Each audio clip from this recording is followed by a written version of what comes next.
So we're all familiar with the Shema. It starts off Shema Yisrael, Adonai Eloheinu Adonai Echad. Hear, O Israel, God is our Lord, God is one. What does that prayer really mean?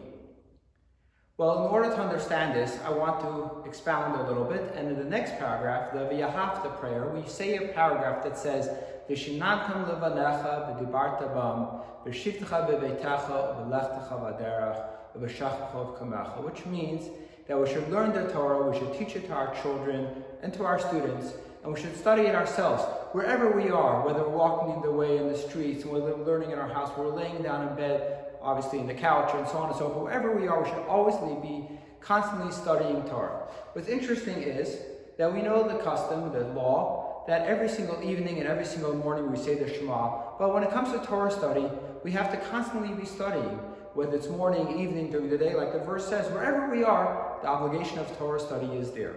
Why is it that when it comes to Torah study, which seems to be, an important mitzvah, we have to know how to practice the laws, you have to understand what Torah is teaching us, and so on, that's continuous at all times. But the fundamental principle of saying the Shema, Hear, O Israel, God is our God, God is one, the unity of the one and only God, when it comes to that, we only have to say it twice a day, in the evening and in the morning. Why don't we have to say that more often?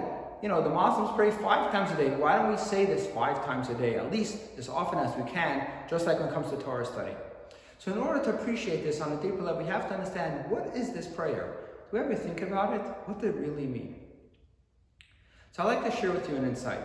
Let's pay attention to the words, Shema Yisrael, Hear, O Israel. We are talking to ourselves. We have to be listening. What are the words we are saying? God is our God, God is one. What does one really mean? So the simple meaning means there's one God in this world. One God, not 2 gods, not 3 gods. There's no other gods. We don't believe in other kind of idols and so on and so forth. But there's a much deeper meaning. One doesn't just mean one and not 2. One means the only one, meaning to say that God penetrates into everything that exists in this world. You see, if something is true, true doesn't exist in a vacuum. True exists everywhere. It penetrates into every single thing that exists in this world. So therefore we're saying that everything is godly in this world. There's nothing outside of God.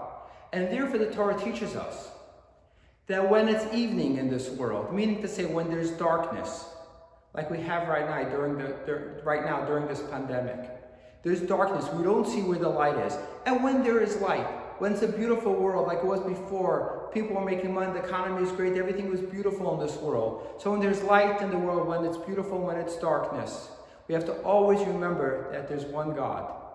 And how God penetrates even in the greatest times, the best times, even in the darkest times, there's only one God. This is about us, the human being, the Jew, picking ourselves up, lifting ourselves up to a higher place and recognizing the one God. Torah study is very different. Torah study is recognizing that there's a God in this world. And God is the infinite knowledge. And we're bringing God's knowledge into this world to a lower level, something that we, the human being, could relate to. How do we relate to this? How do we learn? Although we are adults learning the Torah, we have to start off learning in a way, V'shinantam levanecha, teaching our children, the child within ourselves. We have to come to it with a certain humility, a certain approach how the children come to it, which is an innocence.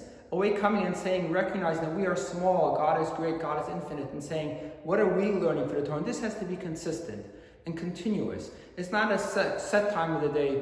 This is something, because it's God's greatness, has to be continuous in our life. So there's a difference when we are lifting ourselves up to recognize God, or when we're bringing God down to our lives. When we are lifting ourselves up to God, we do that in the evening, in the morning, when it's dark in our lives, when it's light in our life. It doesn't make a difference. We have to bring God and recognize God's greatness. But when it's bringing God down into our lives, now we have to have that consistency at all times. Shabbat Shalom, and I hope to see an end to this pandemic. We should constantly see the revelation of God into this world. Shabbat Shalom.